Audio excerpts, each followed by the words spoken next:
இன்றைய புனிதர் டிசம்பர் 23. துறவி ஆஞ்சலா ஆர்ச். பிறப்பு மார்ச் 26, 1900, ரோலக்கன், ஜெர்மனி.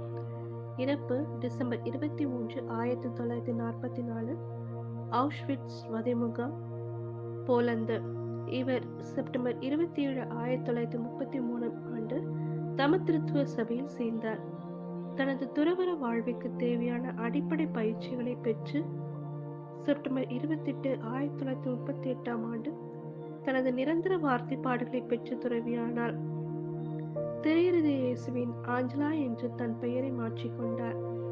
இவர் அத்துறவற சபையில் இருந்து வயது முதிர்ந்த துறவிகளை கவனித்துக் கொண்டும் இன்னும் பணிகளில் உதவி தேவைப்படுவோருக்கும் உடனடியாக சென்று உதவி செய்து வந்தார்.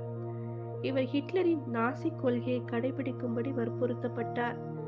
ஹிட்லர் தோழர்கள் சிலரால் ஆகஸ்ட் 12, 1940 கைதியாக பிடிக்கப்பட்டார். பிறகு ராவன்ஸ்புர்க் என்ற நகருக்கு நாடு கடத்தப்பட்டார். அவர் வதை முகாமில் இருந்தபோதும் தன்னுடன் இருந்தவர்களுக்கு இயேசுவின் பெயரால் உதவினார். இறை நம்பிக்கையிலிருந்து சிறிதும் தளராமல் நாளுக்கு நாள் விசுவாசத்தில் வளர்ந்து கொண்டே சென்றார். ஏறக்குறைய 6 மாதங்கள் கழித்து மீண்டும் அவரின் துறவற மடத்திற்கு அழைத்து கொண்டு வரப்பட்டார். பின்னர் மீண்டும் ஆர்ச் என்ற நகருக்கு பிடித்து செல்லப்பட்டார். மார்ச் 26, 1942 தனது 42 பிறந்த நாளை வதை முகாமில் சிறப்பித்தார். அதன் பிறகு அங்கேயே உணவு தயாரிப்பதற்கும் துணிகளை துவைப்பதற்கும் வழங்கப்பட்ட பொறுப்பை ஏற்றார். இவர் தன்னுடன் இருந்த பெண்களுக்கு தன்னால் இயன்றவரை பலவிதமான உதவிகளை செய்தார். பெண்கள் குளிப்பதற்கான சோப்பையும் சூடான நீரையும் தயாரித்து கொடுத்து உதவினார். பசியில் வாடியோருக்கு போதுமான உணவை எவரும் அறியாத வண்ணம் கொடுத்து பசியாற்றினார். அதேபோல் ஹிட்லருக்கு தெரியாமல் உடைகளை சேகரித்து தந்தார். நோயுற்றிருந்த மக்களை வேலை செய்ய விடாமல் தானே அனைத்து பணிகளையும் செய்து நோயாளிகளை காத்தார்.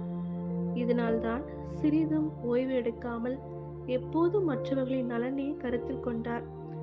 இவர் வதை முகாமில் ஹிட்லரின் பிடியிலிருந்து அனைத்து மக்களாலும் அனைவரையும் காக்க வந்த ஏஞ்சல் என்றே அழைக்கப்பட்டார். எப்போதும் புன்முறுவலுடன் உடனிருந்தவர்களின் துன்பங்களை போக்கினார்.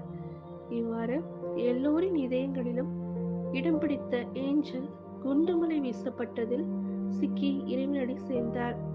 ஜெபம்.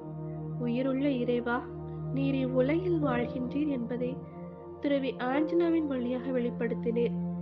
இத்துறவியின் கள்ளங்கமடமற்ற தாராள மனதினை நாங்களும் பெற்று எங்களை சுற்றி உள்ளவர்களுக்கு மனமும் வந்து உதவி என்றென்றும் உம்மை இவ்வுலகில் நிலைநாட்டிட உம் துணையுடன் செயல்பட உமதரு தந்திருமாறு தந்தையே இறைஞ்சுகின்றோம்.